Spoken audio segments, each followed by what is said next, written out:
What is going on, everybody, and welcome back into another New England Patriots training camp recap here. We are going live here for day 7 to recap everything that happens. Few minutes late here. We are having a bit of a weird connection problem a little bit. So hopefully audio is coming in good. Hopefully video is coming in good. And hopefully that's something that doesn't impact the stream at all here today. Was debating on pushing the live stream to tomorrow and just doing a regular recap today, but the show must go on, so hopefully all is good on that end. Shout out to everybody in the chat, though. Appreciate you guys for being here. This is day 3 of doing live training camp recaps where we react to everything in real time with you guys. We react to the attendance. We react to potential injuries. God knock on wood. We react to everything in between 11 on 11, 7 on 7s, who is making plays, any videos, photos that potentially comes out. So again, we're going to be reacting to all that today. In fact, actually, real quick, I don't think we did not update this. Production failure on my end. There we go. Day 7. That's a day 6. We're still on day 6. Day 7. But again, shout out to everybody in the chat. Appreciate you guys for being here. Let's get back to the comment section because I saw we have our first super chat of the day. My boy Cape88, who's been balling out every single morning here with us over at Patriots Global to talk about these training camp recaps. The Cape88 comes in saying that we should start a fantasy league for my supporters. So interesting fact, that's actually what we do every year. I think we've done it we started doing it about 2 or 3 years ago. And I won it 2 years ago. And then last year, you guys just absolutely smoked the living heck out of me. So I'm coming back for revenge this year.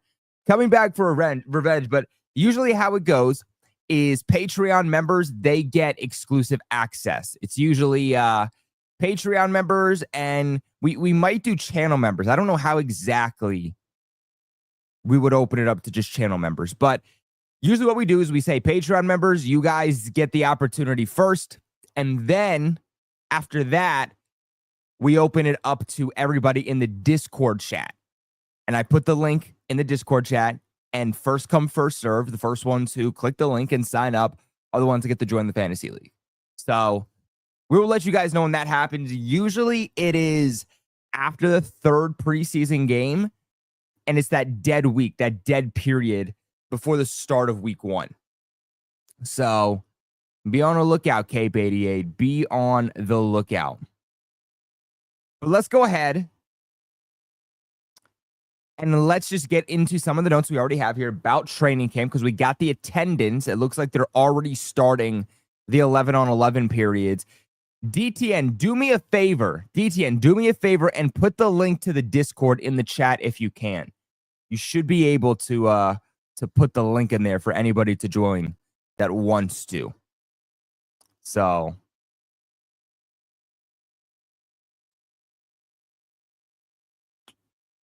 I should do it for YouTubers. Never did it that way, PG. Never did.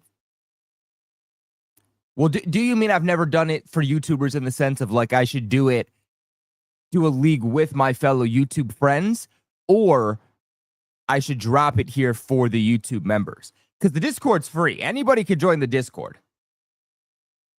Anybody could join the Discord. But let's go ahead. Let me pull up. Where is it?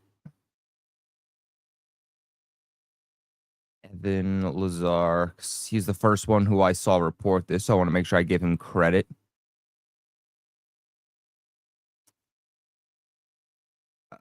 All right, so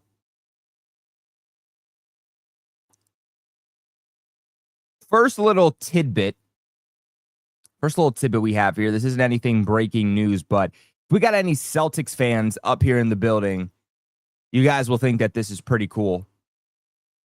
This is something that happens every single year. I mean, the Celtics or the Red Sox always show up to Patriots training camp at some point, but we got Celtics head coach Mazzulla in the house today. So it sounds like he will be the special guest here for the Patriots. Usually during these training camp practices, they do have some type of guest appear a few times. They've had What's his name? Oh my gosh. What I keep wanting to say Ozzy Osbourne attend practice, but that's not who attends. Um,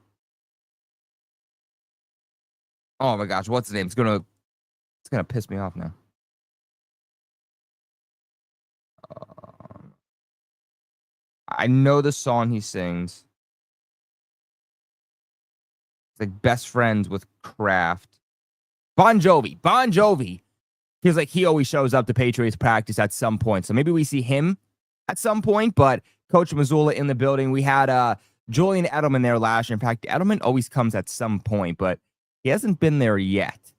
So at some point, we'll see Julian Edelman. But Evan Lazar updates us and says, don't see center Garrett Bradbury at the start of Patriots practice. Ben Brown is at center with Jared Wilson at left guard. So it does sound like with Garrett Bradbury out of the mix, let's keep in mind that Bradbury went out yesterday with some type of injury, was off on his own power, was limping, and today he's not there. Now, Garrett Bradbury is not a lock to make this roster by any means. I mean, not Garrett Bradbury, but Jared Wilson is really into the mix here and very well could beat him out. So Garrett Bradbury, while he definitely has the lead way, he's been the starting center up to this point. He's been the starting center in all of the spring practices, OTA, and minicamp. Again, football's what have you done for me lately? Now, what did you do for me at one time? So if he can't get healthy, stay healthy, and keep that job, Garrett Bradbury, the veteran center, Minnesota Viking, is definitely going to be passed here. But looks like Jared Wilson, or not Jared Wilson, but Ben Brown is the third center currently on this depth chart. So can Ben Brown also cement himself to be the backup center here potentially to make that 53-man roster? Evan Lazar also updates us and says absent Christian Gonzalez, Carlton Davis, Garrett Bradbury, Harold Landry, Jelani Tavai, Yasir Durant, Joshua Farmer, Travion Williams, Demir Blankham Moose. Excuse me. Damn, I don't know why I can't speak today. Long absence list today. Very, very long absence list. We still have today's practice, tomorrow's practice, and then the team is off Friday, Saturday, and Sunday, and then comes back to practice Monday, Tuesday, joint practice with Commanders next Wednesday. So these guys are going to have a long weekend to get healthy, but up to this point, the injury bug is absolutely killing the Patriots. In fact, I actually uploaded a TikTok about this. Should have uploaded it on Twitter too, but uploaded a TikTok essentially making a video on how the Patriots are dealing with a low-key injury problem. And it's nothing serious with any players, thank God, knock on wood. But, I mean, you see this absence list, and you can kind of see that it's starting to get larger and larger. Now, Gonzo has been at practice. He's been playing a little bit of football with the fans, signing autographs, but he's just there in shorts and a shirt. He's wearing a compression sleeve on that left leg for that hamstring injury that he's dealing with. Carlton Davis still out. Hope that he gets back at some point. He's on a stationary bike in the separate field, rehabbing with players. So definitely dealing with some type of injury. This is the first time that we're hearing about Harold Landry not being at practice, though.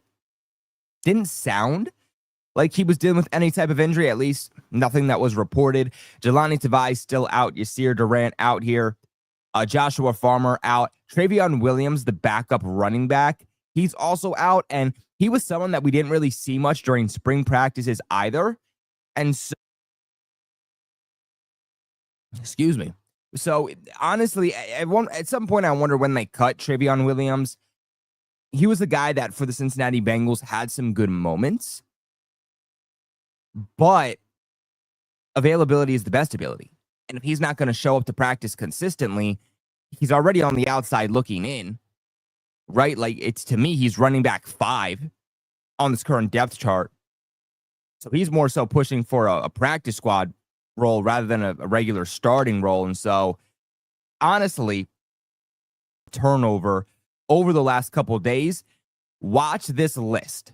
Now, Gonzo, Davis, Bradbury, Landry, Tavai, like, all those guys are fine. But Yasir Durant, I mean, Joshua Farmer's good too, but Yasir Durant, Travion Williams, Blank Moose, Watch all of those guys, because any one of those guys could potentially be a cut that is allowing the Patriots to bring in some fresh players to this roster. But as for the PUP list, it's still Matt Collins, still Vidarian Lowe. That has not changed at all. And Vrabel also hinted that Landry might have a vet day. So that explains why maybe Landry isn't there. Mike Vrabel has been very, very willing and open to giving these older veterans, more proven veterans, rest days. Right? He's given it to Morgan Moses. He's given it to Carlton Davis at times. So makes a lot of sense there. Now, my biggest takeaway for this is that Morgan Moses is not on this list whatsoever. Now, we'll see if he's a limited participant, but there was a report yesterday that Morgan Moses, the veteran right tackle the Patriots picked up, former New York Jet in free agency, that he left practice yesterday, and he left practice pretty early. Didn't go down with an injury, wasn't limping, wasn't with trainers. And I said when that happened, if you guys were here during yesterday's live stream, I said, based off of that, I don't think he's dealing with an injury. Vrabel might have just given him a half day. It's 2 days back-to-back in pads. Yesterday was a really, really hot day. Vrabel might have just said, hey, we're going to cut practice early with you today. Go to the locker room. You're good. Morgan Moses didn't return, though, so that was the interesting part to that. But sounds like he's fine. Sounds like he's there today. And I understand why they're being gentle with Morgan Moses. Has an injury history. Like I said, he's 34 years old. He's a big, big piece to this team. But at some point, he's going to need to string together days. At some point, he's going to need to string together an entire day in pads as we get closer and closer to the season. Because we can't half-ass his way all the way to training camp, all the way to week one. And then week one, he's out there in the blazing heat, playing an entire game, full speed, full contact, full aggressiveness. Because at some point, he's going to get injured. He's not going to be fully acclimated. So I do hope that at some point we get to see Morgan Moses string together an entire practice in pads. Now, actually, speaking of Morgan Moses, we did get a little bit of an update, not trying to get ahead of myself here too much, but Evan Lazar saying, seeing Morgan Moses and Michael Onwenu on a double team over there on the right side. Evan Lazar also posted his good friend Alex Barth here, who tweeted out that Mike Vrabel on Christian Gonzalez, and I quote, no updates. I wouldn't expect to see him here this week. Just like everybody else, I know he's working extremely hard to get back. So we've talked a lot. Okay, we have talked a lot about the Christian Gonzalez situation. So at this point, everybody should know what's going on, right? He's dealing with that left leg injury. It is a hamstring injury in that left leg. Walked off with trainers 2 days ago under his own power. Was there at practice yesterday, wasn't practicing. Same thing here today. Status should be and is expected to be good for week one, but at least for the remainder of the week, you will not see Christian Gonzalez. Now, Evan Lazar did say that Carlton Davis just arrived to Patriots practice. So earlier with his attendance, he said absent, Carlton Davis wasn't there. So it actually looks like Carlton Davis has come to Patriots practice for the first time in quite a few days. Again, he's been working on the lower field with the rehab players, working on that stationary bike. So looks like Gonzo goes out. Carlton Davis kind of forces himself, maybe Vrabel forces him to step up here a little bit and return to practice. So Carlton Davis, as long as he's a full participant, and that's something I'll be curious to see. Is he a limited participant? Because it sounds like he will practice. But it sounds like he will be cornerback one here for the Patriots. And look, I hope today's pads, because I would love to see Carlton Davis in pads for the first time. But Evan Lazar also tweeting out that rookie Jared Wilson goes 1-0-1 with good wins versus Jeremiah Farms, then a draw with Farms in one-on-ones. How can you have a draw? Nobody wins? Just straight draw? How does that happen? All right. But he didn't lose one. Jared Wilson is having a very, very good camp. Didn't see him at all during spring practices and OTAs and minicamp, but we are seeing him here in training camp, and he has been absolutely dominant. I mean, Will Campbell's been really good too, but Jared Wilson might be the Patriots' best offensive lineman throughout training camp so far, and the most consistent. Whether he's at guard or whether he's at center, this is a guy that's definitely going to be pivotal for the Patriots, and he's definitely one of their best 5 offensive linemen for that starting unit. So definitely expect Jared Wilson to start this upcoming season in some type of capacity. As for Will Campbell goes one-on-one with a win over Keon White, but his college LSU teammate Braden Swinson did beat him with a nice inside move. Good rep by Swinson. Swinson, who's had a couple of sacks here throughout the start of training camp.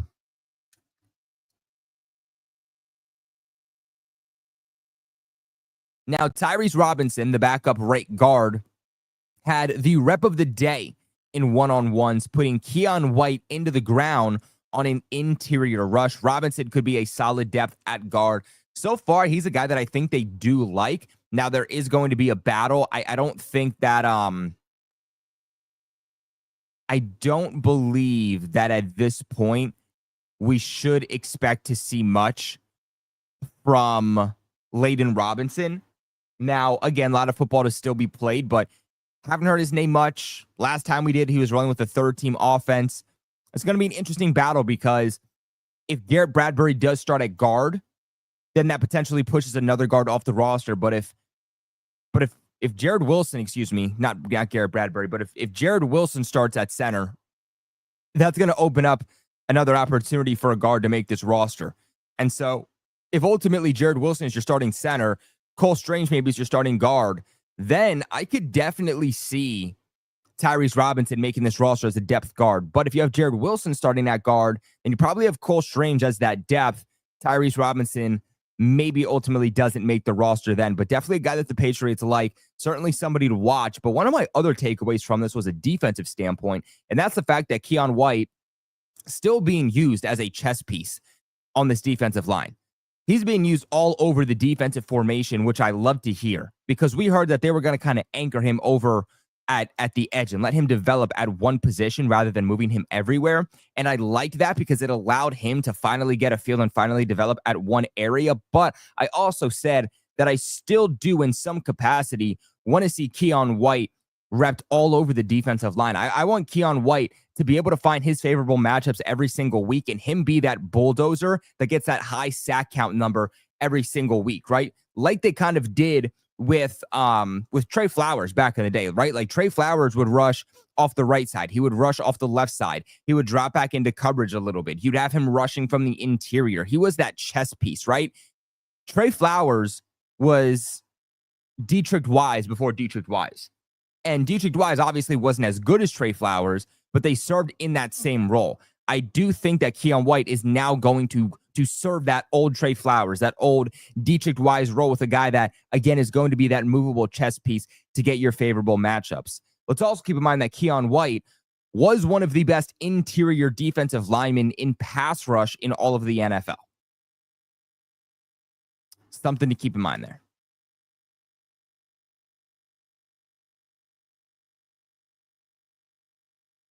But let's see. Everyone's are also posting here that solid blitz pickup by Ramondre Stevenson to keep Drake Maye clean, with the Patriots quarterback finding Austin Hooper up the seam for a completion. First time we are hearing Austin Hooper's name this entire offseason.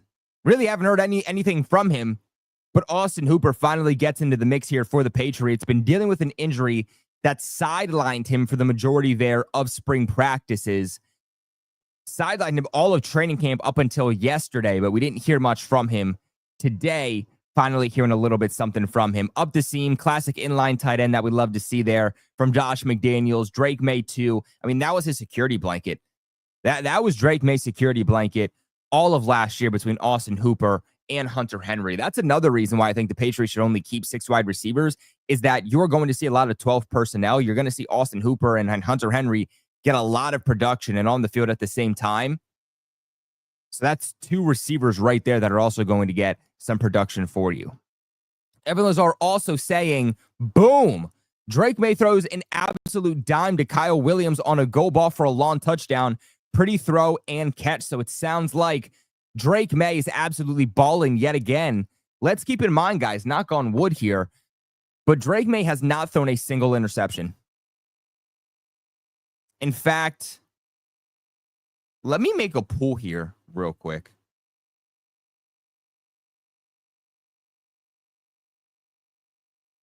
Let me make a pool because I want to go back to this might take a second. I want to go back to OTA practices or mini camp practices if I can find it. Because when is the last time that we saw Drake Maye throw an interception? Because throughout 7 days of training camp, we haven't seen one. So Drake Maye on the first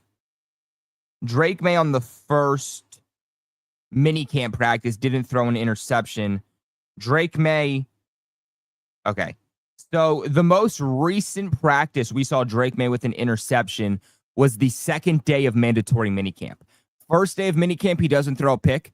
Second day of minicamp, he throws a pick. But through 7 days, so far through 7 days of training camp, Drake Maye has not thrown a single interception, which is absolutely huge for him. The majority of spring practices, he was clean also.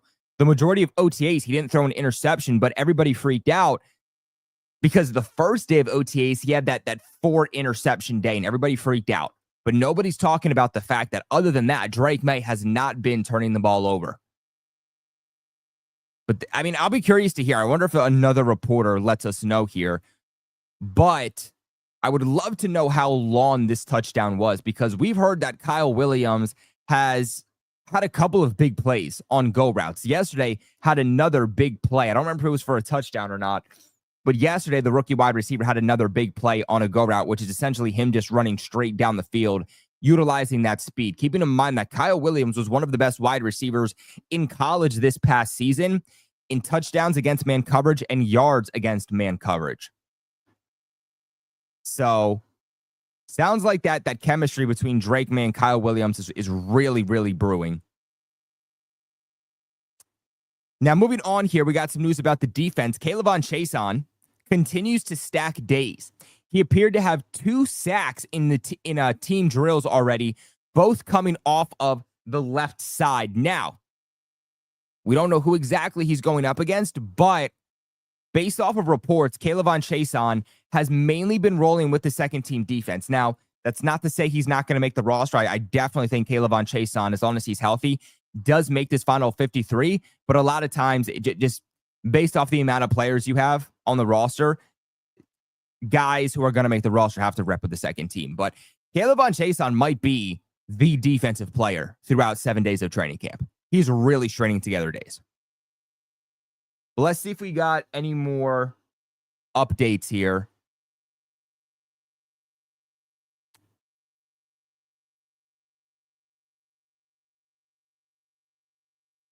Don't jinx it, Joseph says. Don't jinx it. I'm trying not to, okay, Joseph? I knocked on wood. I knocked on wood to make sure that I didn't jinx it, but I did have to point that out.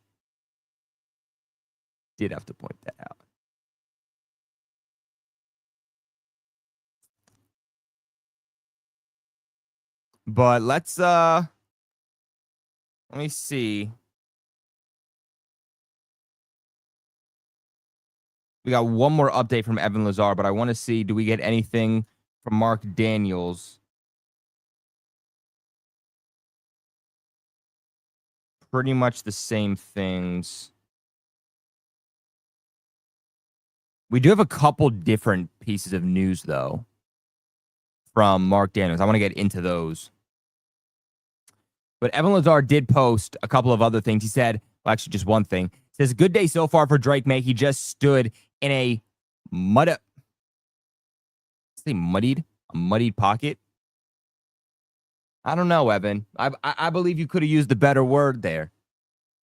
The word muddy doesn't stand out to me well enough there, but Drake Maye stood in a muddied pocket and hit Stephon Diggs in stride on a crosser. So O-line's still a little bit inconsistent. It's certainly having its issues, but Drake Maye continues to just stand tall in the pocket, delivering throws, extending the plays with his feet, and looking downfield and remaining a thrower. That was one of the big things that Vrabel has told Drake Maye is don't take off until you have to take off.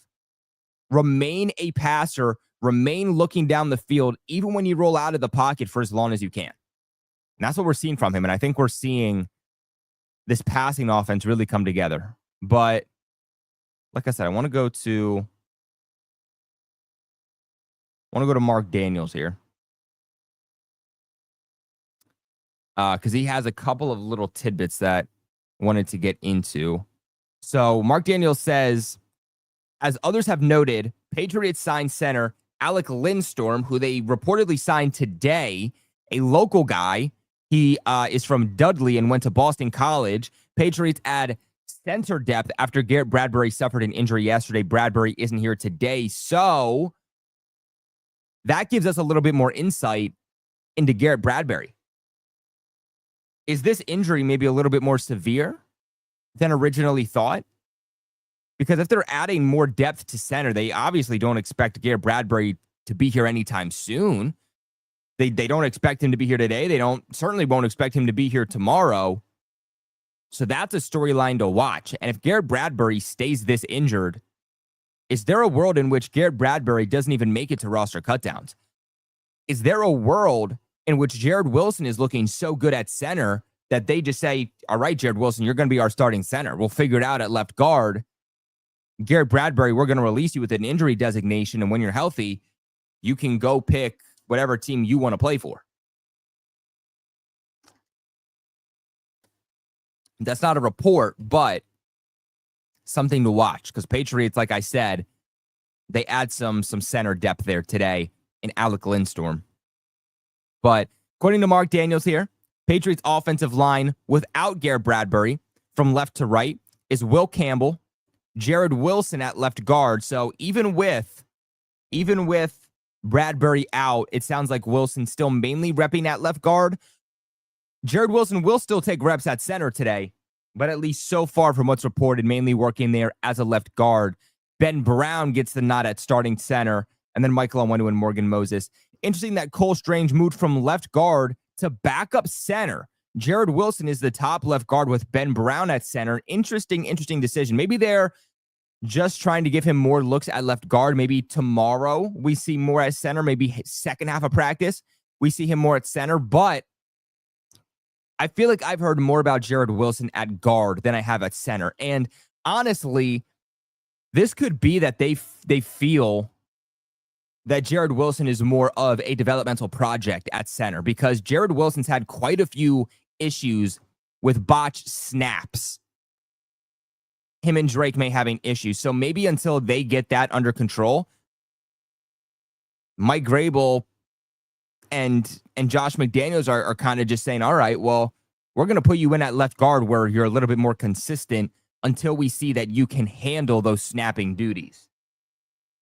But Cole Strange, for the first time, is being moved from left guard to backup center. I'm personally not a big fan of that.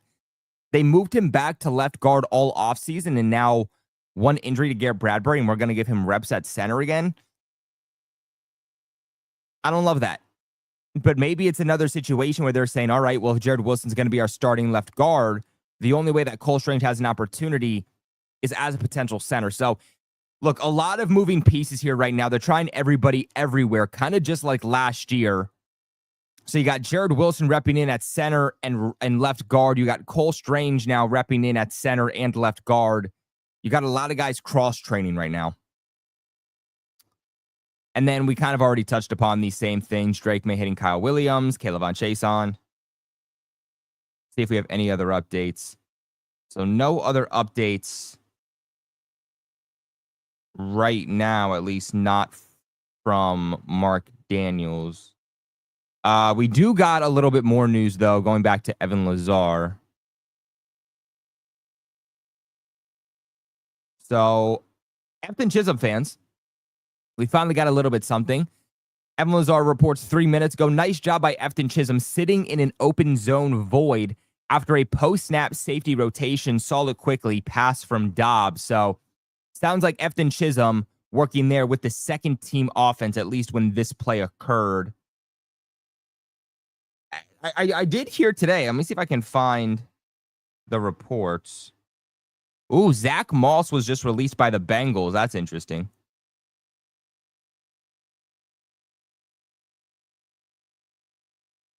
That's interesting.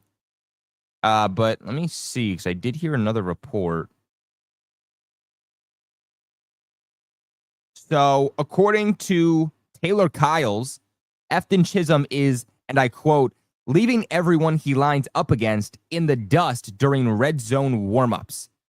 So finally, a little bit of Efton Chisholm stock rise here today on day 7 after he's been pretty damn quiet. In fact, let's go over to Taylor Kyles.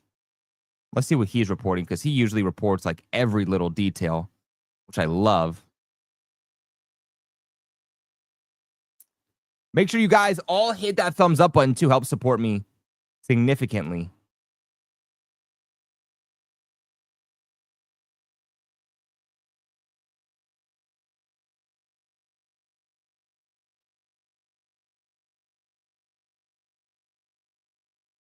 Hey, shout out to Joe in the chat.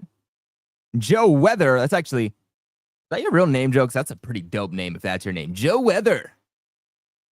In excellent anger. Check out Andrew Callahan, DTN tells me. There's so many good reporters in Boston media, man. It's hard to get to them all, but we will definitely check out Andrew Callahan, because that's another really good one.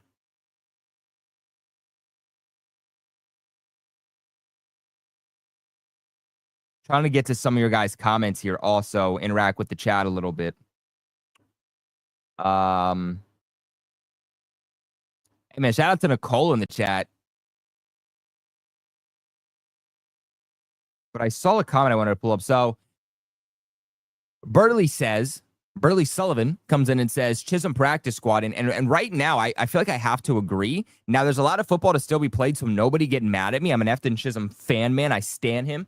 I'm a big Efton Chisholm guy. But right now, Efton Chisholm has not done enough for me. Okay, guys? Same narrative that we always say. What have you done for me lately? That's what football is. What have you done for me lately? Now, what did you do during spring practices? Do you guys remember, what was it? Was it 2018? 2019? 2018, I think it was. Maurice Harris, veteran wide receiver, nobody thought would do anything, especially with Brady, comes in and balls out, and immediately we're like, oh, yeah. Oh, this is the next coming. The Patriots found another guy. They found their next damn Chris Hogan, a next diamond in the rough. What happens? Pads go on. He does nothing. What happens? He's one of the first cuts during roster cutdowns. So that's a beautiful example on why Efton Chisholm, if he's going to make the final roster, has to look good when the pads come on, has to look good in joint practices, has to look good in the preseason. And so far, if the season started tomorrow, I don't think Chisholm would be on the 53. Colby, did you touch upon the City So injury? So haven't touched upon it because from Mark Daniels and Evan Lazar, haven't heard anything. Let's see if Taylor Kyles reported something.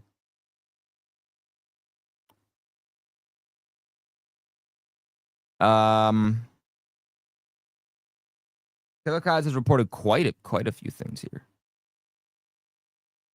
So we do have that. Okay, so according to Doug Kyde, Patriots guard City So is leaving the field with trainers. So not much really talked about with City So here. Quite a few reporters have said nothing about it.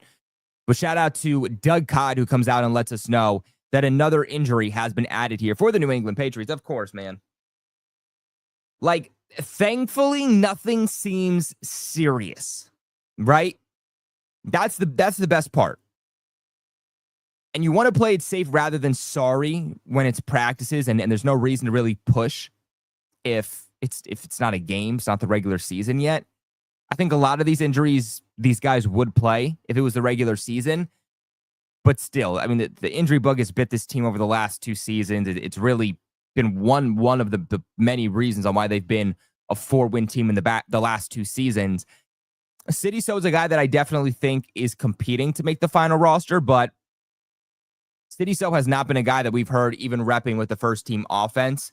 So City So and Layden Robinson were guys on the outside looking in. So, I mean, like, it could be a lot worse, right? But we certainly want all guys healthy to compete on this offensive line. Because it's not just starters we need. It's depth that the Patriots need too. So shout out to DTN, man. First one to break that one in the chat. But let's see what else Taylor Kyles is reporting here. My gosh, he's tweeting every 3 minutes.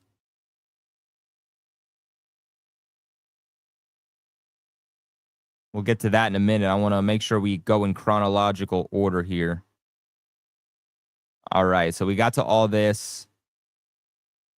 This is the tweet we touched upon earlier about Efton Chisholm leaving everybody in the dust in red zone warmups. And we'll go over here because we have a little video from Taylor Kyles about the defensive backs practicing the peanut punch on tackling dummies. So right here we see number 31. I believe that's Craig Woodson, the rookie 4th round pick there at safety. So a quick little look at some of the defensive backs practicing here early on in day 7 of training camp for the Patriots. DJ James and Alex Austin are the starting cornerbacks at outside corner during 11-on-11 periods. I mean, wow. Shout out to DJ James for climbing the depth chart here, rolling with the first team defense. We saw it a little bit yesterday, but DJ James, UDFA cornerback at 6 foot that nobody really knew about, nobody was talking about, including myself, didn't do really anything in spring practices, but has balled out in training camp, and he's gotten better and better every day. He's repping with the 3rd-team defense all the way now through 7 days, repping with the 1st-team defense with Gonzo and Carlton Davis dealing with their injuries. And this is another beautiful example on why football is what have you done for me lately, right? Like DJ James is on pace to make the 53-man roster, not because, he didn't show out during spring practices, but it's because of what he's done lately. It's because of what he's done when the pads went on and the practices started to matter. So, man, shout out DJ James, truly a name to watch there at cornerback. Maybe the Patriots found another diamond in the rough there in the secondary. But Jack Gibbons also repped at linebacker beside Robert Spillane. It has sounded like Christian Ellis has been the main backup linebacker other than Robert Spillane so far with this unit. But Jack Gibbons is getting some work there also.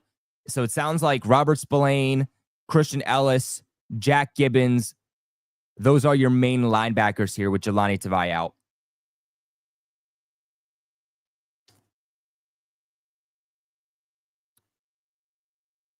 We touched upon the Braden Swinson.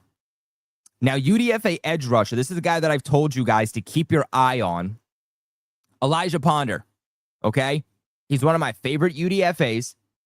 I said this when they first originally signed their UDFAs, that this was a guy that easily should have been like a 6th or 7th round pick. Some even had him projected as a 5th. The Patriots got him as a UDFA, but he smokes UDFA offensive lineman Jack Conley with a ghost move in one-on-ones. Drake Maye also completed a pass up the seam to Hunter Henry. Drake Maye targeted Kyle Williams in one-on-one against Alex Austin, who smothers the rookie wide receiver on a pass breakup. So Alex Austin with a good rep today against Kyle Williams.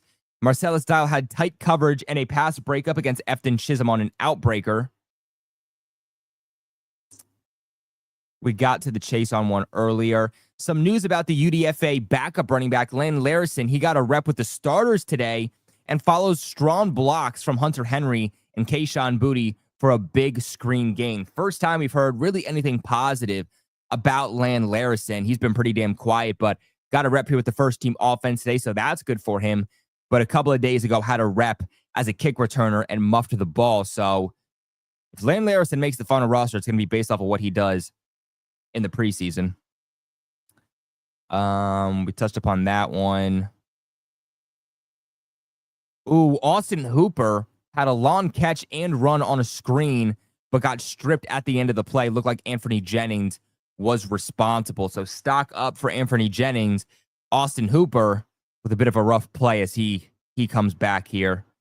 Drake Maye put air on a go ball for Kyle Williams and completes against DJ James for a touchdown. So we touched upon this earlier, but it sounds like that play went against DJ James. So like I said, DJ James working here with the 1st-team offense, or 1st-team defense rather, but maybe getting humbled a little bit. He's certainly getting his first real NFL look.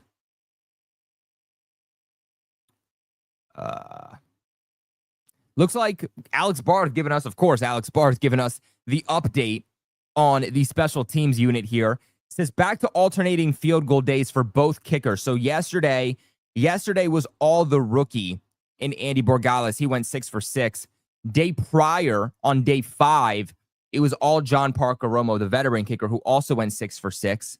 Both guys went 4 for 4 today between 35 and 53 yards. So this kicker battle is getting tight. I didn't think there was going to be much of a battle. I thought it was going to be all Andy Borgales, but boy, oh boy, John Parker Romo is coming back to the surface here because John Parker Romo has been the better guy throughout training camp. Not by much, but he has been the better guy. And for the majority of practice, it is Andy Borgales and John Parker Romo going stride for stride, perfect for perfect.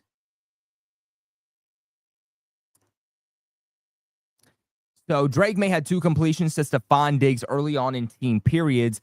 Both came underneath routes and over the middle. So I feel like based off of what we're hearing about Diggs, it's nothing down the field. It's nothing huge. It's nothing eye-popping. But he had a touchdown in the back of the end zone yesterday.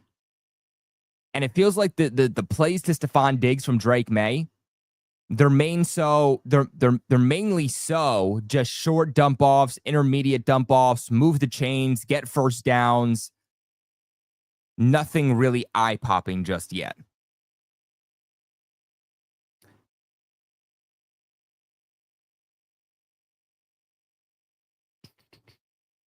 Touched a lot here about Kyle Williams. We got a false start off the right side, according to Alex Barth on the offensive line. Michael Onwenu and Morgan Moses both moved. Tough to tell which one moved first, though. So looks like one was acting off of instincts and the other one jumped off. The rookie running back, Travion Henderson, is fast. All right, that's what Taylor Kyle says. He says he's fast, and he gives us an update. Says the running back just ripped off a big gain on a draw before being pushed out of bounds by Craig Woodson. We've consistently heard about the speed of Travion Henderson.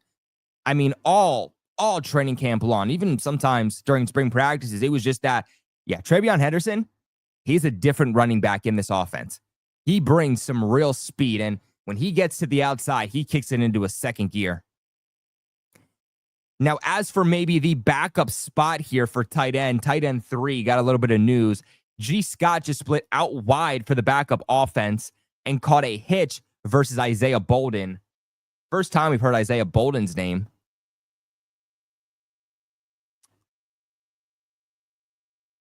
But Taylor Kyle's also reporting that it's not a great period for the Patriots' top offense. Drake Maye completed a short out to Stephon Diggs, then had to throw a screen in the dirt and scrambled on his last drop back.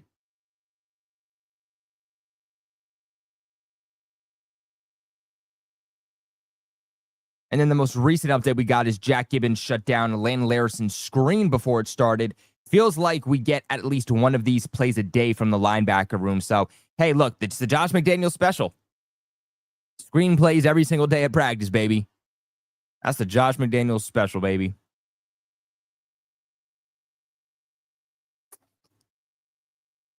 The Josh McDaniels special, man. Man, shout out to 116 people watching on YouTube. Make sure you guys all are subscribed to the channel and hit that thumbs up button. Help support us significantly. Right now we got, let's see. Ooh. Right now we got only 20 likes, guys. What up with that? Guys, let's see that flood up right now. Let's see that flood up right now. Over 100 of you watching and only 21 likes. What is up with that? Do you guys like the videos? Do you guys want to see more of these streams for training camp? Because if you want to see more of these daily reaction streams every morning, then we got to see those like buttons go up, man. We base what we do on this channel off of how well it does, off of how much you guys like it. So if you want to see more, make sure to hit that thumbs up button and let me know in the comment section.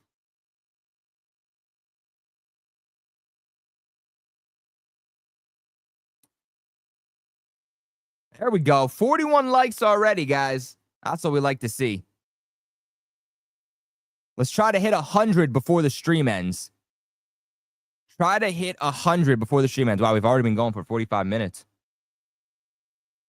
How about that? Doesn't even feel like it's been that long.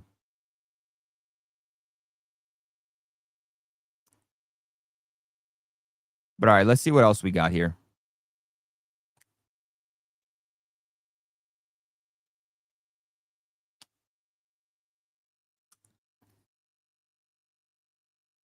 How many likes? So the goal is to hit 100 likes by the end of the stream. That's the goal. We got what, about 112 of you guys right now? 45 likes though. So not halfway there just yet, guys. I know we can. If every single person watching live on YouTube hits the like button right now, we'd be past the like goal already. How about that? How about that?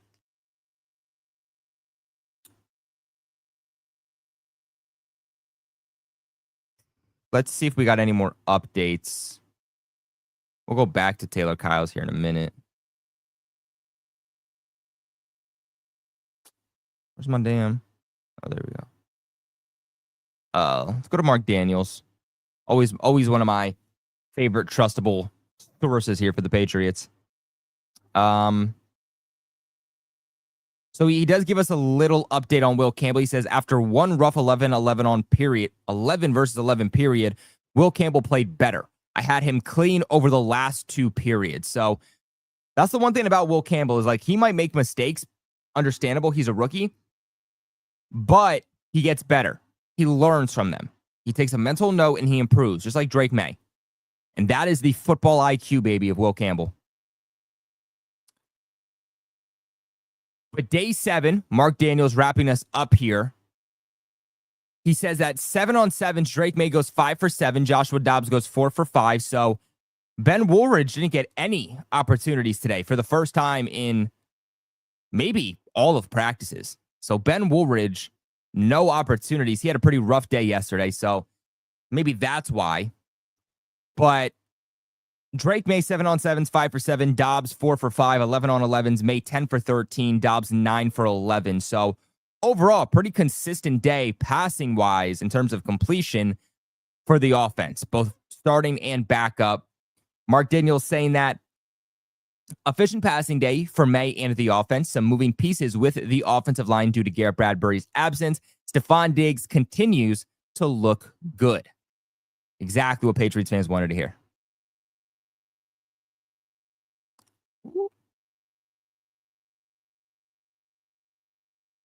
Well, let's go back to Taylor Kyles' bios won't stick to sports. That's awesome. And he shouldn't, man. He shouldn't.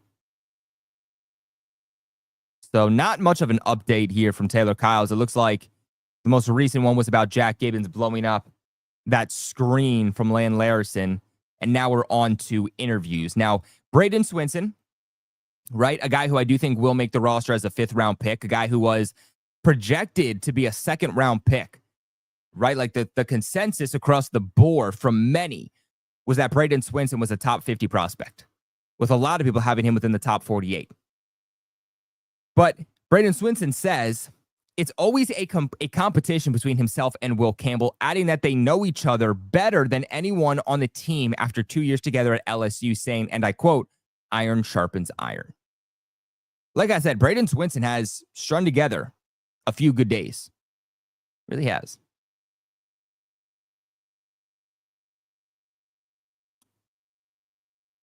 He really, really has. Let's see if we got any updates from anyone else. Let's go to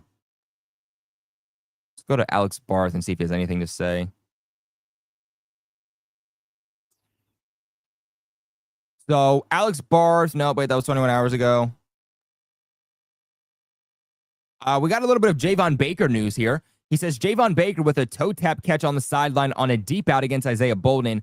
Josh Dobbs with the throw. So look, Javon Baker, he's done better. He has done better in training camp compared to the spring practices. He's made some plays. He's worked with the first team offense here and there, but it feels like the plays we're seeing him make are with the second and third team offense. I feel like we're really not seeing much with the first team offense. I feel like we're not really seeing much between him and Drake Maye. And if he's going to make the 53, you got to see him make plays with Drake Maye. That's who he's playing with this upcoming season if he makes the roster. But other than that, not much here from Barth.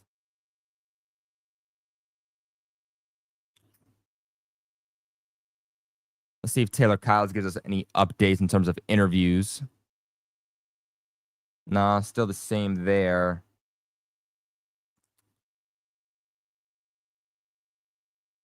Wait for some more updates.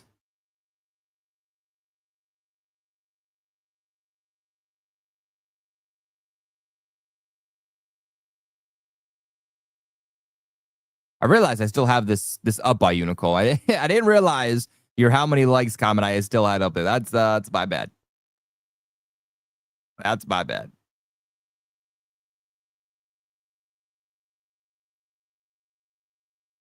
I'm hoping Keon White's injury is not that bad.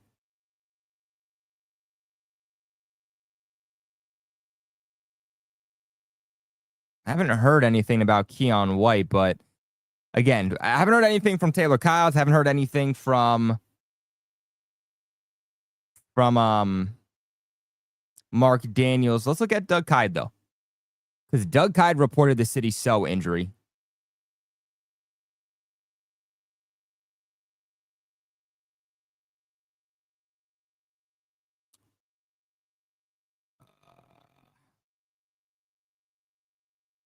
Patriots starting left guard. City So's leave with an injury, so we don't have Doug Kyde reporting anything there either. Evan Lazar report anything? The most recent report by Lazar is that there were some pass protection issues for the Patriots today, headlined by K'Lavon Chaisson given the O-line problems, just like he's been doing quite literally all training camp long. 2 sacks for K'Lavon Chaisson just today. But it was a strong day for Drake Maye. Completions to Hooper, up the seam, Diggs on a crosser, and Williams on a go.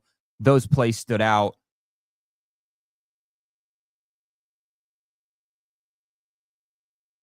But nothing here about Keon White. We'll look up Keon White. We'll see if anything comes up here.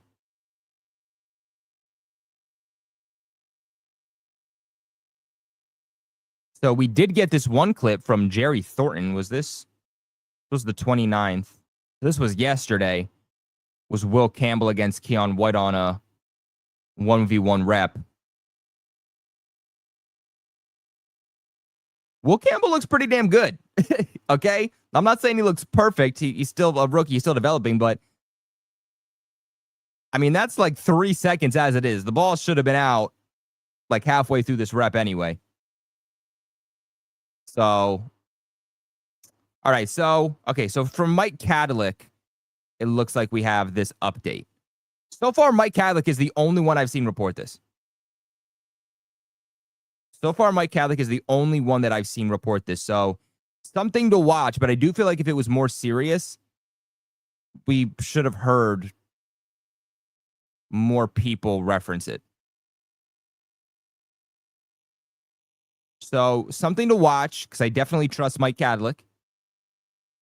I definitely trust Mike Kadlick. So something to watch tomorrow, but haven't really heard much other than him say this now. He says Keon White just left practice with a trainer, didn't catch what happened, but he walked off the field after the first play of 11 on 11. So probably nothing serious. Maybe he got rolled up on, maybe cramps, and that was that. So it doesn't sound like it's serious. But again, I mean, you're going to be safe rather than sorry with players. But we'll watch the storyline closely. But this is the only thing that I've heard involving that. Make sure we don't see anything else. Putting Keon White into the ground in the interior rush. We got to that one earlier.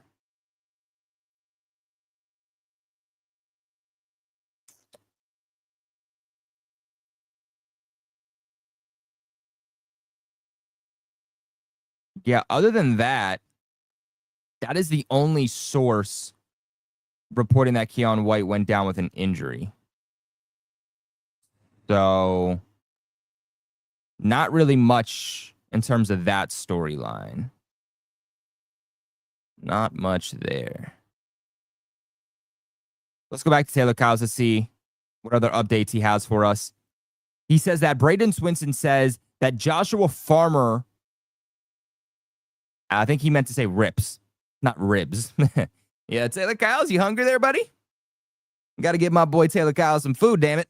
But he says, Braden Swinson says that Joshua Farmer rips him for Florida State beating LSU the last 2 years, joking those matchups are Florida State's Super Bowl. Added on a more serious note that the rookie class is very, very close. You love to hear that, man. Football's a family at the end of the day. You love to hear that. Now, moving on to the next interview, he says that Caden Wallace says he really likes guard and is embracing the new position, adds he played inside sparingly in college. So Caden Wallace, I believe he played a few snaps on the interior, but nothing major. But sounds like he is opening up playing left guard with full arms. Now, at this point, we are hearing that Caden Wallace is playing more guard than he is tackle. So I think at this point, the transition is being made. At this point, Caden Wallace is a tackle or is a guard. I don't think Caden Wallace is a tackle anymore. It feels like that transition is been pretty seamless.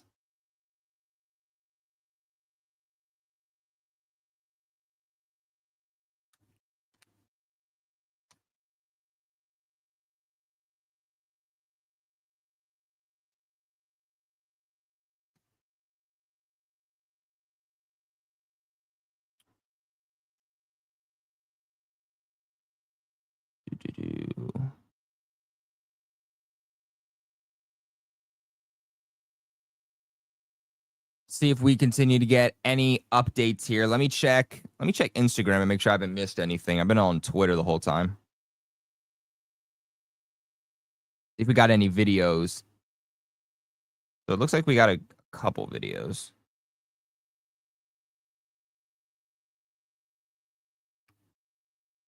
Shorts and shells today, by the way, guys. No pads, just in case I didn't make that clear.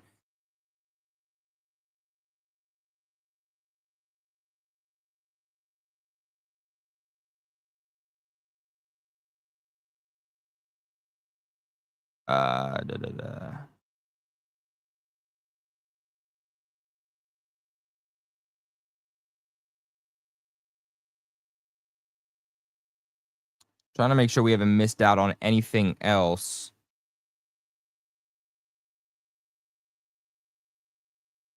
Doesn't look like it, but we do have a few videos that I think we could show on Instagram. Let me pull that up.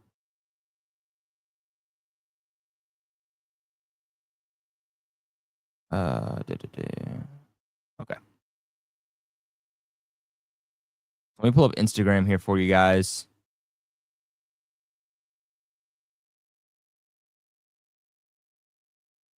All right.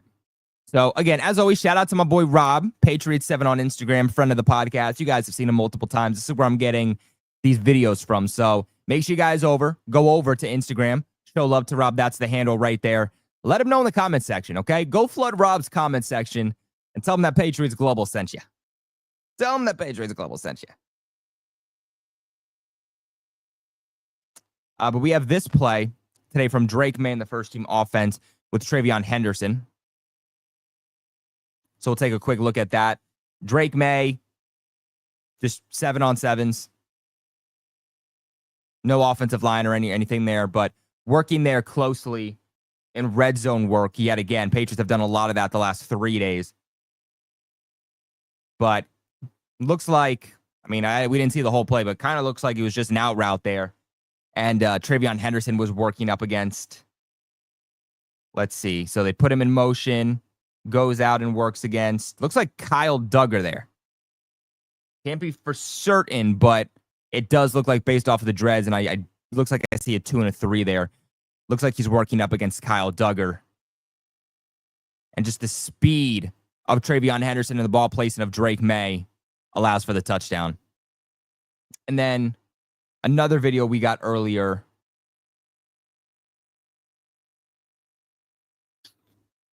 Where is it? Here we go. Another video we got earlier. This was of Christian Gonzalez. So for those wondering about Gonzo, for those who do want an update, this is your update. This is what he's looking like at practice. As you can see, that left leg has kind of that compression sleeve for that injury to his hamstring. But other than that, he's looking good. He's feeling good. He's walking around. So I really do think that he will be fine. Somebody says a slight limp. I don't see a slight limp. I don't see a slight limp in this video at all. I think you see him go down. You see him take a second squat there, but that's because he was catching a football. Other than that, I really don't see a limp to me. I think he's walking pretty damn good for a guy that had that injury scare just 2 days ago. So that's your look at Christian Gonzalez. I feel pretty good. He'll be good by week 1, just based off of how he looks here. That's your little update. That's your little update.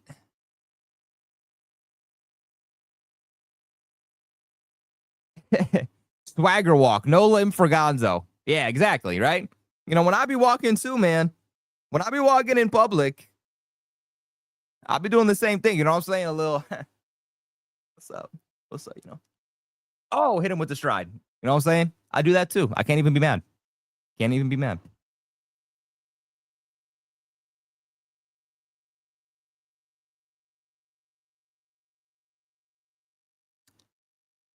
Let's go back to Twitter and we'll see if we got any updates.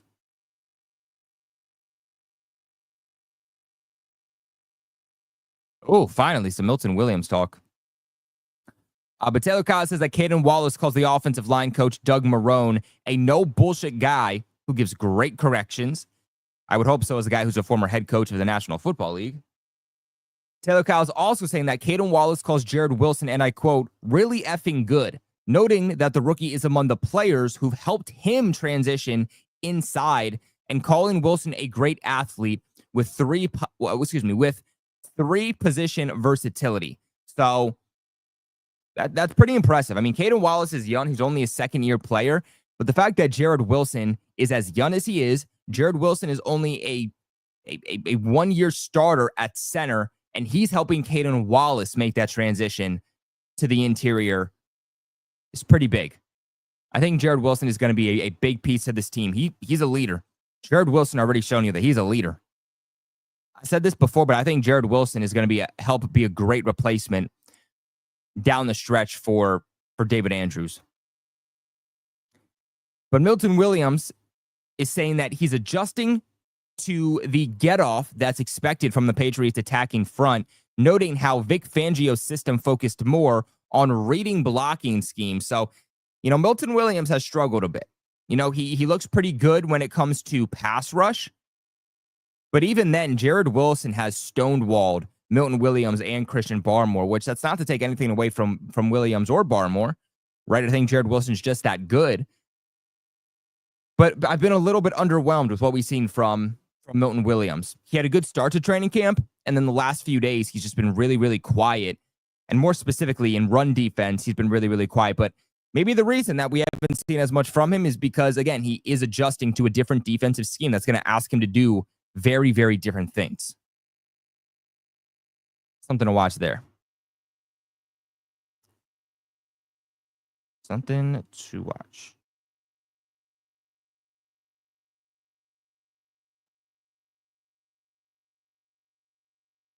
So is this today? Trying to see if this post is from today.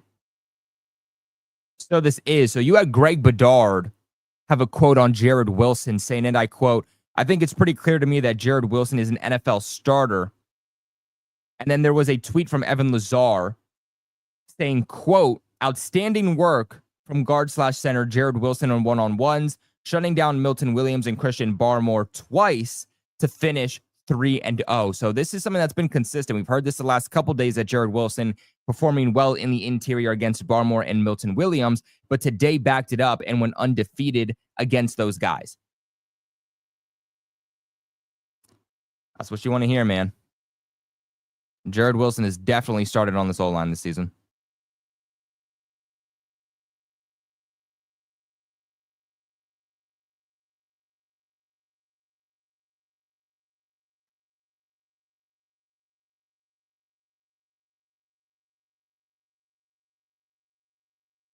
But hopefully we get some more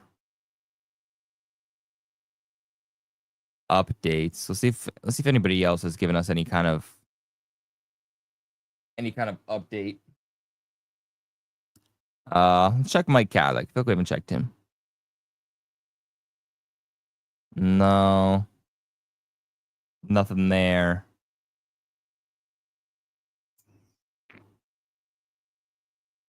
A little bit of an update here. Another Caden Wallace quote. Evan Lazar saying that Caden Wallace says he likes playing guard because he, quote, likes to hit people, and guard allows him to do that more than tackle. So who knows? Who knows? Maybe Caden Wallace will look better at left guard. But again, if that's the case, then Jared Wilson should be getting more reps at starting center.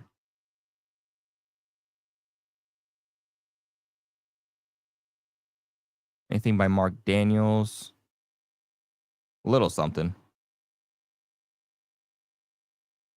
I always like to look in the back and just look at the media and see, like, all right, who do I know?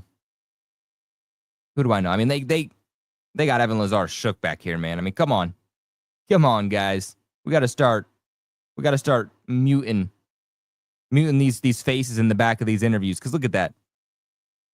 Someone's doing my boy Evan Lazar wrong. What up with that? That's just wrong, man. That's just wrong. But here for Mark Daniels, he's reporting. I'm trying to scroll out a little bit. He's reporting that Milton Williams on rookie Jared Wilson. He says the future is bright for him. We have had a lot of Jared Wilson hype, man.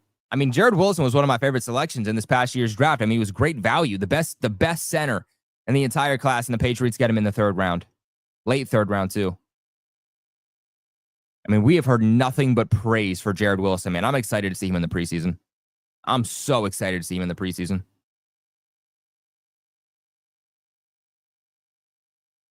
What about... Oh, man, I can't believe I haven't given this guy a little bit more credit. My boy Phil Perry, damn it. My boy Phil Perry. Phil Perry's about to unfollow me after this one. Phil Perry's about to unfollow me after this one. Damn it, Phil. If you're watching, I'm sorry, man.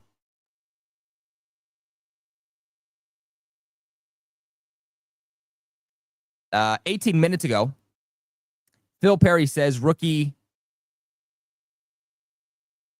Oh, wait, actually, we already got to this one. This was the one about iron sharpens iron.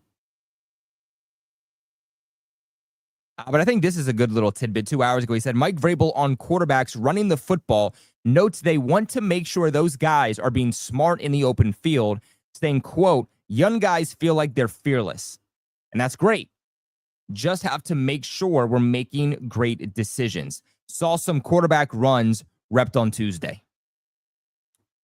He also says that Mike Vrabel hosting Joe Mazzulla and his son at today's practice, saying, quote, Joe's fantastic. Said Mazzulla welcomed him soon after that Mike Vrabel got the job, and they've traded notes on how they approach their respective head coaching gigs. Joe Mazzulla, who obviously has had some success in the NBA with the Celtics. So you love to hear that. Why does it keep going back to Keon White, man? Go back to Taylor Kyles, because he usually has pretty big updates.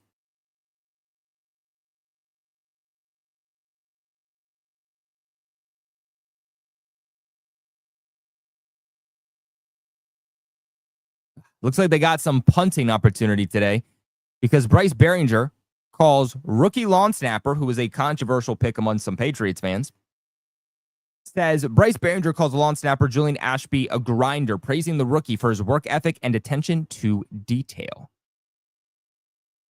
I'm even excited to see Julian Ashby in the preseason, man. Damn it. That's how excited they got me. I'm excited to see a damn lawn snapper. I'm excited to see a damn lawn snapper, man. Who would have thought? Who would have thought?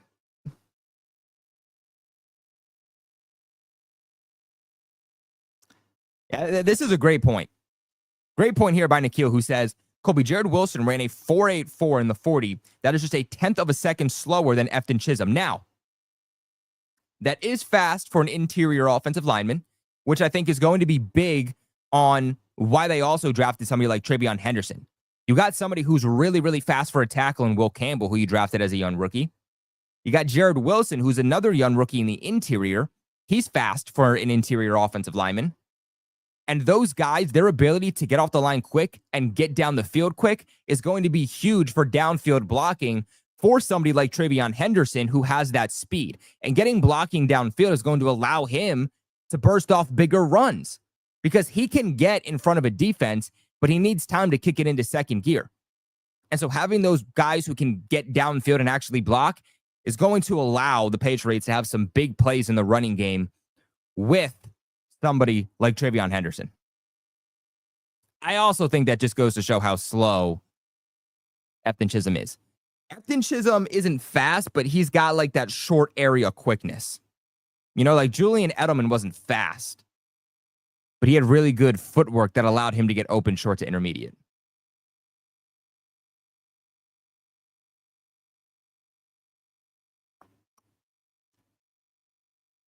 And man, 91 of you guys watching right now on YouTube, make sure you guys hit that thumbs up button. Trying to get to 100 likes by the end of the stream.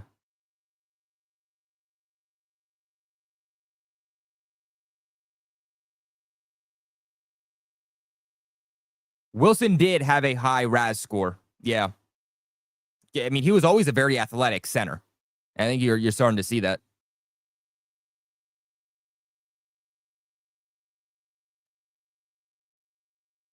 I wonder if I can pull up his score, actually.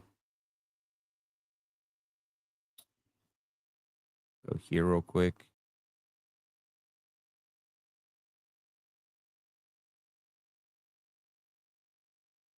What was that sound?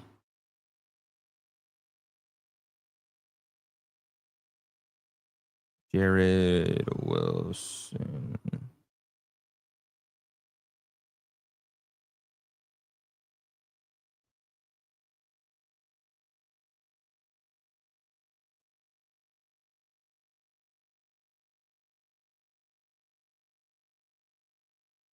What's happening?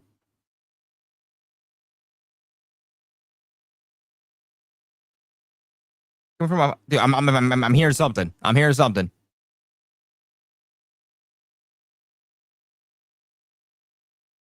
Here we go. So this was the RAS score for Jared Wilson, the Patriots rookie starting interior O lineman. So this was RAS Football themselves saying Jared Wilson, and this was before the Patriots drafted him. Jared Wilson is a OC prospect in the 2025 draft class. He scored a 9.84 RAS out of a possible 10. This ranks 12 out of 672 OC from 1987 to 2025. So you can kind of see his numbers here. 40-yard dash. So it was actually a 9.97. So a 9.97. So 20-yard split, 10-yard split. Only thing was his bench. His bench is what lowered himself there, but everything else from I mean, his height was a little bit off too there, but other than that, from his weight, vertical, his broad, his shuttle, 10-yard, 20-yard, and 40 yards, all came in with elite grades. So almost a perfect, man. Almost a perfect RAS score. Which is crazy. And somehow this guy fell to the late third round. I don't understand it. I don't understand it.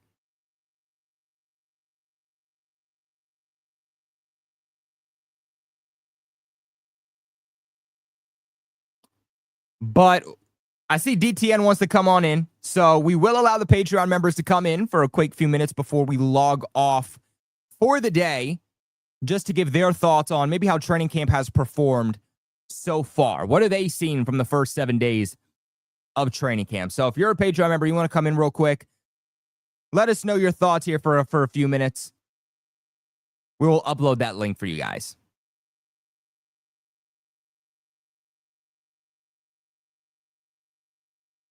If it lets me. All right.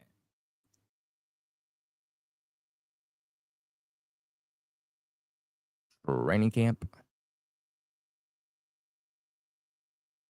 Day 7.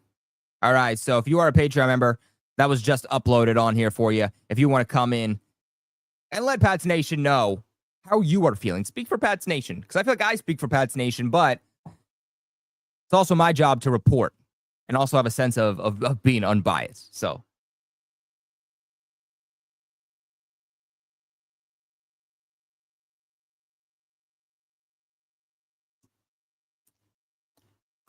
all right, we got DTN, man. You jumped in that chat damn quick. That's my guy right there. That's my guy, DTN, man. Let's bring him on in. Let's see what DTN has to say about the New England Patriots. DTN, what are you thinking? What are you feeling? I think that Patriots training camp has been decent so far. I know for a fact that these past 2 days have been burning hot in hell, as I like to say, because today and yesterday it was like 90-degree weather, so there was It's no been rough there in surprise. Boston. Oh yeah, like I see a couple people in the chat saying that they hate the humid, and I know that tomorrow it's gonna be rain. It's gonna be less cool. It's gonna be more cooler, and it should be a little bit rainy. And I know that I don't know if there's like training camp tomorrow, but I know for a fact that there's no training camp like during the weekend. So Yeah, Friday, Saturday, and Sunday, the guys will be off. They'll be back on Monday. And so Monday and Tuesday are going to be their own practices. Wednesday will be joint practice with the Commanders. So I'll be there Tuesday, Wednesday, and damn it, DTN, I'm hoping, man. I'm hoping it's not as hot Tuesday and Wednesday. well, I'm keeping track of the weather, and as far as I know, that from where I am, it's gonna be partly sunny on Tuesday, partly Mm. sunny on Wednesday. So Tuesday is going to be 84 degrees. Okay. Wednesday is going to be 79 degrees. So you're Oh, in luck. perfect, baby. All right. That's what I like to hear. 79 degrees, man. Nothing hotter. Nothing hotter than Well, that. that's There. what But you want to hear Tuesday from will a be New rough. Englander, because I Yeah. know. Yeah, it's hot there. Yeah. What I do like so far, I know that people are pissed about the Christian Gonzalez injury because we've seen Gonzalez injured in couple instances, and we all want to see players being healthy. Yeah. We do not, but because I don't know if somebody said in the chat, because hot days, you're bound to see a lot more injuries on hot days, and I know that sometimes it's not going to be easy, but at least the Patriots thrive through these kind of conditions. And what I like so far throughout training camp compared to last year and the year before is that we have a general idea of what our offensive line looks like in spite of some of these injuries. Because if I'm not mistaken, we had to wait till week 3 of preseason to find out what our offensive line looks like. And so far I'm not hearing like any like bad reports about like how bad the offensive line looks like, unless there's like a little bit of sacks here and there. What are your thoughts on that?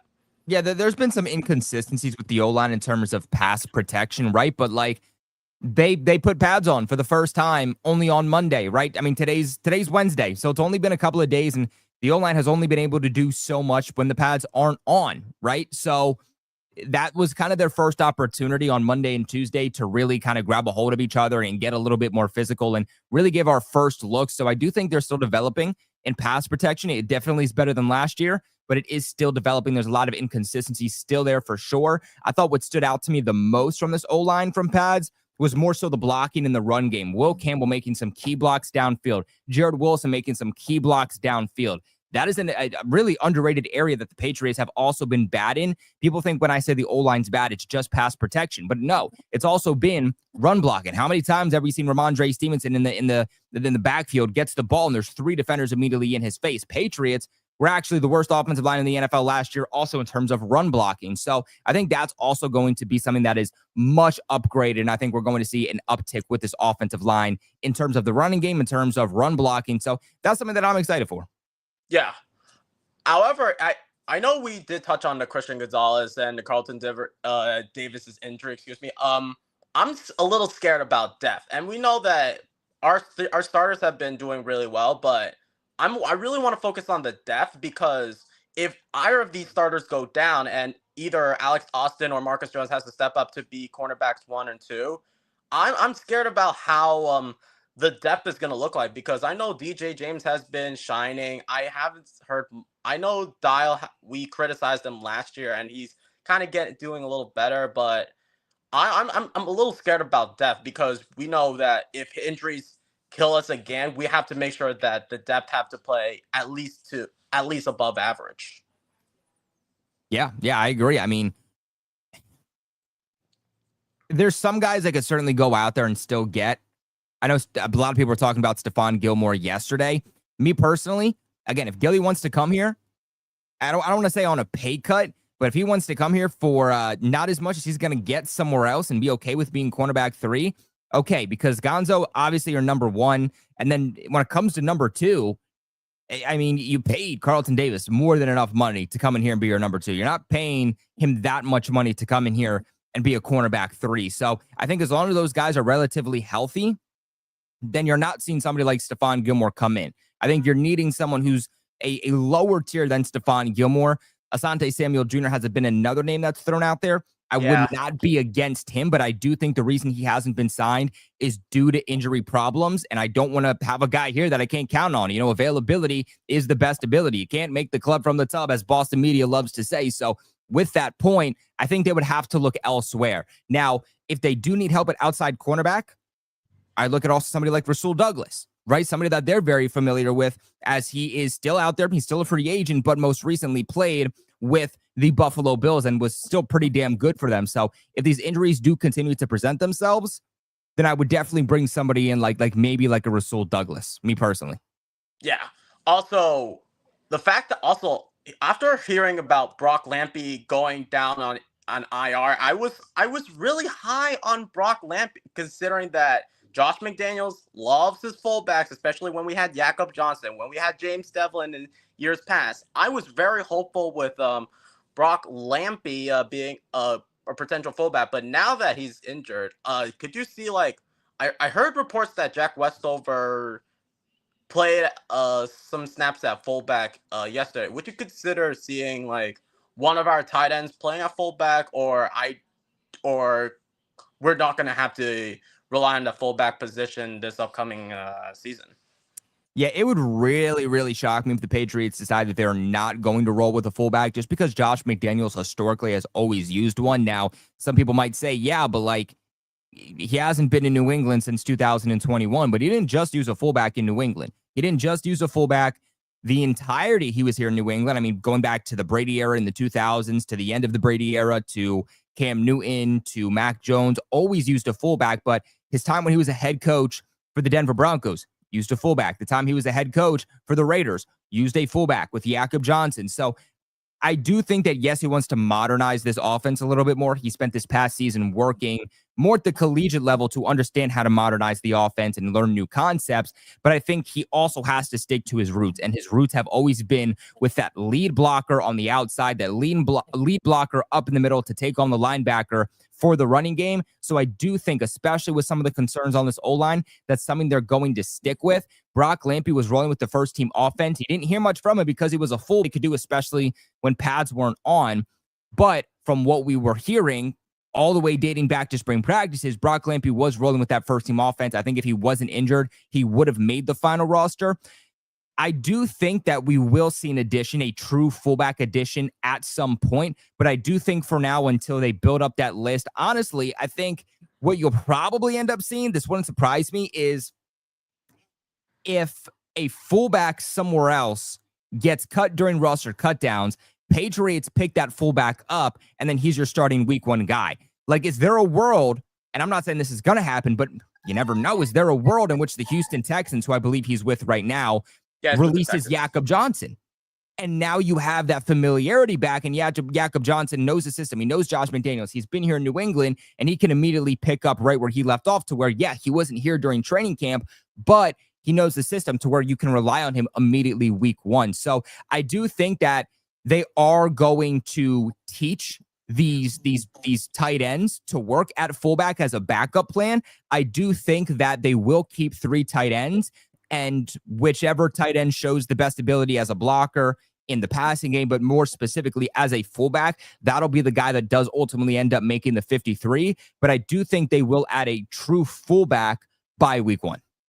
Oh, 100%.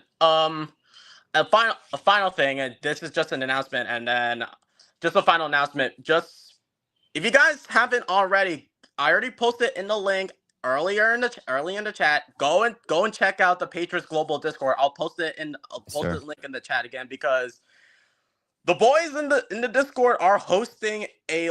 We're gonna be hosting some like live events. So like we're gonna go on to like the voice chat to watch the Hall of Fame together. We're gonna be watching some games, and if you just don't want to go onto those live stream and watch these play by play live streams, you can also go into the Discord chat because in the voice chat we're gonna be actually watching the games in there, so that you got a general of the idea of what you're looking at rather than just like all these reactions and then I had to come up with like some random take for like the post game live streams and then but that's all. And I'm like I said before, I'm really excited for Tuesday and Wednesday. Hopefully I can make it to training camp and then also Saturday after the Patriots and Commanders game, I will be doing a live stream with a couple of buddies on like the recap of it, giving my thoughts on like who are the winners and who are the losers for that game on NE Patriots Talk. I'll post it in the link as always. Love that, man. I love that DTN. I mean, DTN's not even covering the Patriots. He's also even covering the Chargers, man. He's covering everyone. He's covering the entire league, man. So make sure you guys join that Patriots Global Discord. I always update you guys when I drop a video, when I'm going live, because sometimes I know YouTube doesn't tell you guys. Even if you're subscribed, you have the bell notification. Doesn't always tell you if I post a video. Doesn't always tell you if I go live. So I make sure to let you guys know in that Discord chat. You connect with me. You connect with other Patriots fans. You get channel updates. You just talk about not just even Patriots football. You talk about all football. That, of course, the Discord is also where if you do want to join the fantasy league in a couple of weeks, first come, first serve, that's where that link is going to be if you would like to. So make sure you join that Patriots Global Discord. But DTN, buddy, we appreciate you so much for tuning on in, checking on in, and we will have the Patreon members back in tomorrow when Definitely. we recap the final day of practice for the week. So make sure you guys kick it with us. You got one more thing, DTN? Yeah. Also, now that you mentioned Patreon page, we need more Patreon members because it can't be just me. It can't be just Neil. It can't be just Nathan. It can't be just Tom. We need some brand new Patreon members because, yeah, you love to hear some of the fan favorites, but we got a lot of fun things as a Patreon member. You get to join in for the post game live streams. Matter of fact, we also do these draft annual live streams, so you can't miss it. You can't miss the fun. Yeah, man, we have a lot of stuff going on here with the Patreon members. I'm thinking too, I might add another tier inspired by the AFC East roundtable to where maybe for like $5 a month or something like that, you guys can come on in once a stream. Now it's gonna be different. I'm thinking it's gonna be different than what like DTN is doing, right? Like you could pay for that package and you could come on screen for as long as you want and talk about it like DTN's doing right now, but we'll have another package where you can call in. It'll be just your voice, just like we do at the AFC East roundtable. You real quick ask a question and then you get off air. And that way you kind of have your airtime too, and you can come on and vocalize your questions too. I know they do that kind of on like Patriots.com too. Dan is doing, I think they're also doing it on Fourth and Forever, if I'm not mistaken. I know Dan all roundtable shows. Different, but yeah, I'm really excited for this new format and for the future of Patriots Global because I really enjoyed being a Patreon member, and I would have saved this for like week 2 or week 1, but it's been like a year since I've been a Patreon member, so hey man, it's really fun. It's really fun just hanging out with Patriots fans, and I cannot wait to see Rob again and hear some of his badass takes. yeah, man. We can't wait to have Rob back. We can't wait for post-game recaps and live watch parties all season long, man. Just like we did all last year, we are really about to kick off for this NFL season yet again, man. And it's really because of the Patreon members, man. It's because of the Patreon members that you guys make it so fun that we get to hear from Pats Nation themselves, man. But shout out to DTN, man. We appreciate you for coming on in. We will see you yet again tomorrow. But again, guys, make sure you join the post-game recaps this upcoming season. Make sure you join the live watch parties. While you're at it, make sure you join the Patriots Global Discord. I know DTN said he would drop the link there for us into the live chat. While you guys are at it, please make sure you leave a big like on this video. We have, let's see, we got 88 people watching the live on YouTube, 84 watching here live on Twitter. So if you're watching on YouTube, hit that like button, hit that subscribe button. If you are new, we have you covered for everything involving the New England Patriots. A lot of people will say this is your one-stop shop, but this quite literally is your one-stop shop for everything involving the Patriots. We have you covered during the offseason for free agency, the draft, breaking news. We have you covered for every day of training camp recaps. We have you covered for live watch parties during the regular season. We have you covered for post-game recaps during the season. We got winners and losers for you every single week. This is your one-stop shop, Patriots Hub, for everything involving the team. So subscribe to the channel, join the Patriots Global family, help support the channel by leaving a like, subscribing, and commenting in the comment section. Maybe even sharing the video too, man. That's all I'm going to say. If you're watching on Twitter too, make sure you follow us on Twitter. And if you're watching on Twitter, hit the link. Hit the link in the bio. Come straight over to the YouTube channel. I don't know why I forgot the word. Come straight over to the YouTube channel. Hit that subscribe button so that you get notified every single time I post. If you're watching on Twitter, you only get notified when I go live. So there's a lot of content that you guys are missing out. Make sure you guys follow all my social handles for more Patriots and NFL content. You see them scrolling there at the bottom. But as always, I am Colby Cochran. In fact, we have one more thing to get into. Don't want to miss my boy, the Cape 88, with another $2 donation. My boy, appreciate the donations. You guys know YouTube, they're very rough at paying with their overall payment plan. So you guys helping to go that extra mile, donate, support the channel means a hell of a lot to me because it really does go a long way when you guys do that. So shout out to my boy, the Cape 88, for all the donations, $2 donations, saying thank you both and all in the chat. No Cape, thank you. Thank you for being here. Thank all of you for being here also. But until tomorrow for our final training camp recap of the week, I am Colby Cochran, and go Pats, baby.